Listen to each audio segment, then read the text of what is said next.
રાજકોટના 150 foot ring road પર આવેલા એટલાન્ટિસ બિલ્ડિંગના 5મા અને 6ઠ્ઠા માળે આગ લાગી હતી। 6ઠ્ઠા માળે ફ્લેટમાં ફર્નિચરના કામ ચાલુ હતું, જેમાં શોર્ટ સર્કિટ થવાને કારણે આગ લાગી હોવાનું પ્રાથમિક તપાસમાં સામે આવ્યું છે। દુર્ઘટનામાં 3 લોકોના મોત થયા છે, જ્યારે એક ઇજાગ્રસ્ત હાલતમાં સિવિલ હોસ્પિટલમાં સારવાર હેઠળ છે। આગની ઘટના બનતા હાઇડ્રોલિક લિફ્ટ મારફતે ઉપરના માળથી લોકોને નીચે ઉતારવામાં આવ્યા હતા। રાજકોટમાં આજે સવારે 9 થી 10 વાગ્યાની વચ્ચે 150 ફૂટ રિંગ રોડ પર આવેલા એન્ટાલિસ બિલ્ડિંગમાં આગ લાગી હતી। 5મા અને 6ઠ્ઠા માળે આગ લાગી હતી, જેમાં 3 લોકોના મૃત્યુ થયા છે। ઇજાગ્રસ્તને હાલમાં સિવિલ હોસ્પિટલ સારવાર હેઠળ છે। આગ લાગવાનું ચોક્કસ કારણ જાણવા મળ્યું નથી, પરંતુ પ્રાથમિક દ્રષ્ટિએ શોર્ટ સર્કિટને કારણે આગ લાગ્યાનું સામે આવ્યું છે। હાલમાં આગ કાબૂમાં છે। બધા માણસોનું રેસ્ક્યુ કરી લેવામાં આવ્યું છે।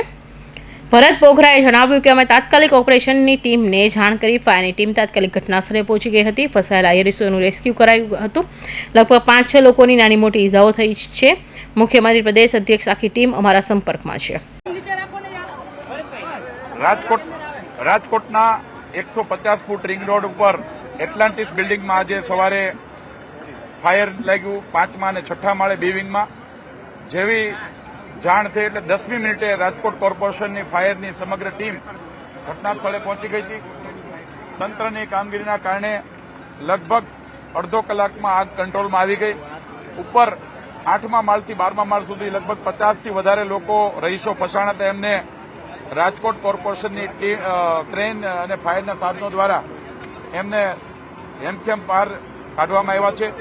આ સમગ્ર ફાયર આજે અત્યારે કંટ્રોલમાં છે। અમારી કોર્પોરેશનના ડેપ્યુટી મેયર, ફાયર સમિતિના ચેરમેન, કોર્પોરેશનના કોર્પોરેટરો અને આખી ટીમ ઘટના સ્થળે અધિકારીઓ સાથે અહીંયા જ છે। અત્યારે આગ 100% કંટ્રોલમાં આવી ગઈ છે। લગભગ 3 જેટલા લોકોને આગના કારણે ગૂંગળામણ કે શરીરમાં તકલીફો થઈ છે। એ રાજકોટ સિવિલ હોસ્પિટલમાં સારવાર નીચે છે। એમની તબિયત સિવિલના રિપોર્ટ્સ અધિકારીઓ તબિયતના રિપોર્ટ્સ આપશે, પરંતુ અત્યારે ઘટના સ્થળે આગ પણ કંટ્રોલમાં આવી ગઈ છે અને એક પણ વ્યક્તિ અત્યારે અંદર કોઈ ફસાણા હોય એવી ઘટના નથી। એટલે સંપૂર્ણપણે રાજકોટ કોર્પોરેશનની ટીમ અને જિલ્લા વહીવટી તંત્રએ એને સારી રીતે હેન્ડલ કરી અને ખૂબ ગણતરીની મિનિટોમાં આગને કંટ્રોલ કરી અને મોટી જાનહાનિ બચી ગઈ છે અને ખૂબ સારી રીતે કામગીરી ચાલી રહી છે। એટલે કોઈ ચિંતા કરવાની જરૂર નથી। બધાએ શાંતિ રાખવા માટેની હું વિનંતી કરું છું। આ બધા ભેગા મળીને જે કુદરતી આગ હતો એમાં આપણે સારી રીતે બહાર નીકળ્યા છીએ અને અત્યારે કોઈ પણ પ્રકારનું આગ નથી, બધી જ આગ કંટ્રોલમાં આવી ગઈ છે અને રહીશોએ પણ શાંતિ રાખવા માટેની વિનંતી। મેં કીધું એમ કે આગના કારણો હવે તંત્ર તપાસ કરે ત્યારે જાણવા મળશે, પરંતુ રેસ્ક્યુનું કામ પૂર્ણ થાય છે અને લગભગ 3 જેટલા લોકોને આગના કારણે નાની મોટી પ્રોબ્લેમો થયા છે। એમાં 2 ફાયરના જવાનો છે અને અન્ય લોકો છે। એને સિવિલમાં સારવાર ચાલે છે। એ સિવિલના રિપોર્ટ થયા પછી ખબર પડશે। હજુ તપાસ કરવા સુધી નથી પહોંચ્યા, કારણ કે અમારા માટે પહેલું કામ રેસ્ક્યુનું હતું અને કંટ્રોલ કરવાનું હતું। હવે શેના કારણે થઈ તપાસ થશે।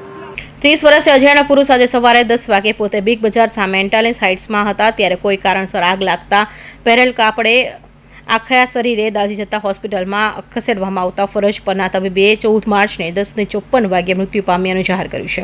માલવ્યાનગર પોલીસ મથકમાં ફરિયાદ નોંધાઈ છે। મૃતકના ખિસ્સામાં કલ્પેશ લેવા અને મયુર લેવાના આધાર પુરાવા મળ્યા છે, તો એક યુવતીની બર્ન્સ વોર્ડમાં દાખલ છે। કૌશિક પટેલનો report, Hind TV news, Surat.